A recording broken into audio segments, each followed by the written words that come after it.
mahigit 20 milyong pisong halaga ng shabu ang nasabat po ng mga otoridad sa dalawang naarestong high-value individuals sa Sariaya, Quezon. Nauna nang naaresto ang mga suspect noong pang 2016 sa kaparehong kaso sa bayan naman ng Candelaria, Quezon. Martin Banag sa report.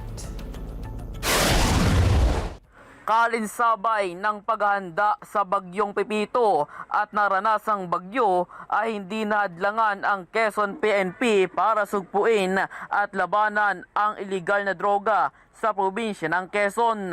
Ito ang sinabi ni Provincial Director Police Colonel Ruben Lacuesta nang maaresto ng Sariaya MPS ang dalawang high-value individual na sina alias Kanchan at alias Michael sa kinasang bypass operation sa Barangay Gisgis Talon, Sariaya, Quezon nitong Sabado ng gabi sa supervision ni Police Lieutenant Colonel Carlo Caceres, hepe ng nasabing istasyon. Nakumpiska sa mga suspect ang 1,025 grams o mahigit 1 kilo ng shabu na may standard drug price na 6,970,000 pesos at may street value na 20,910,000 pesos. Nahuli ang mga ito matapos magpanggap ang isang pulis bilang pusher buyer kapalit ang mga iligal na droga at nang malaman na pulis ang kanilang katransaksyon ay tatakbo pa ang isang suspect na si alias Kanchan, subalit nadakip din ito.